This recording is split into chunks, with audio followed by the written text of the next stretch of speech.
First, I just want to respond to the governor's comments related to the Viking Stadium Reserve and how we are using that to fund 3 veterans' homes across the state of Minnesota.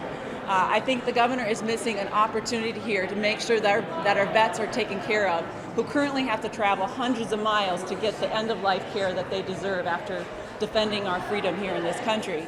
When it comes to the Stadium Reserve, I'm a little surprised in the governor's reluctance to utilize these funds. When we're looking at these funds, this is the excess of the excess funds. If you were to consider this is like we baked the cake, we frosted the cake, this is now the frosting that you have left over that you're going to throw in the trash. That's what we're talking about. We're using the extra frosting on the side to make sure that we are taking care of our veterans. Not only that, we use a portion of those funds to take care of one of the #1 priorities that the governor has, and that's with establishing a sexual harassment office for all state government employees to use if they have a complaint. So I'm just really disappointed that the governor, I met with him last week to talk about this issue. I asked that he keep an open mind, and I'm just shocked that he is not willing to utilize this excess of excess funds for what I consider a great state purpose. Suggested that this might be personal. He called it a one-person vendetta against the stadium, against all of this change. Not at all. I think anybody wants to make sure that we have accountability no matter who's serving in that office. I think that Mike Vekich is doing a great job, but he's not going to be there forever. And regardless, we need to have these safeguards in place to make sure that we're protecting Minnesota's #1 asset. And so that's what we do with this legislation. I think it's the right step forward. It's what we traditionally do with any commission that we have out there, and it's just the right thing to do. Before you get the chair, excuse me. Sorry about that. So I'm all good with it. There's 2 places in the bill where you talk about $26 million in the reserve fund for the 3 veterans' homes, and then there's another passage in there that talks about $30 million transfer from the reserve fund to Office of Management and Budget. What's the difference between the 2? 30 million transfer, you mean the 20 million. So it's all part of that pot. So there's $58 million that's in excess. So this is the side frosting, you've already taken care of the cake.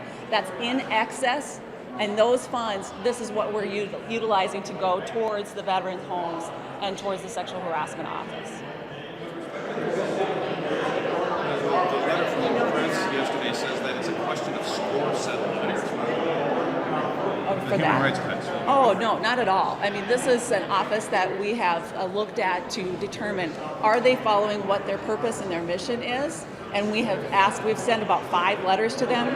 They have not provided us with a response. We asked how they're utilizing their budget. They won't even tell us how they're utilizing their budget. And so that's with respect to that school expulsion program that they're yes. looking into. So it makes it really challenging for us to understand what are their budgetary needs if they're not even reporting to us how they're using their budget. They responded that was investigatory data that they can't turn over. Not for their budget, it isn't. So, yeah. You call it the excess of the excess funds. The governor calls it a raid on funds and says it's become a pattern with the House Republicans. Excess versus raid. We leave 127% funding for this. And when you go and look at any responsible budgeting portion, that's way above what we need from a standard perspective. Usually you need to have 105%. We leave 127% in the fund to take care of any situation that might arise. So we're above and beyond what you need. So this is truly the excess of the excess. How much money would be left in the fund, the reserve fund, after you pull the $26 million out for the veterans' homes? $6 million in reserve. So that's above and beyond what you need. Are you forcing them to make a choice between veterans and the bikes? Well, I don't know if, for me, it's not a hard choice. These are veterans. These are people that traveled miles to go serve and defend our freedom. And now we're going to say that we're not going to take care of them at end of life. I don't think it should be a matter that you're thinking of it a choice. It's just the right thing to do. We'll just appropriate the money to build these nursing homes. That's what we're doing. All of the stadium reserve money is general fund dollars. It is all general fund dollars. So you're saying 26 million left in the fund should be fine, and I think that contrasts with Myron Franz's 42 million. balance in the fund, right? He's completely, what he is saying that he wants to keep the excess of the excess in the fund. We are funding it at 127%. So we are more than making sure that we have the funds in place. You're saying it's enough, and the budget commissioner is saying it's not enough. It is Who do we enough. believe? We have the fiscal analysis, and I can share that with all of you, that shows that historically that is more than enough to cover the cost for the stadium. The governor said if you fund these with reserve funds, there wouldn't be much left over to operate these veteran homes. Say that again?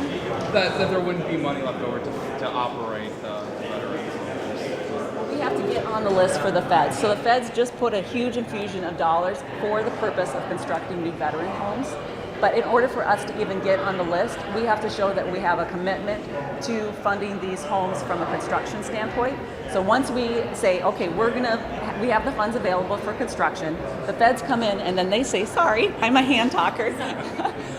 They come in and they provide 65% of the construction costs.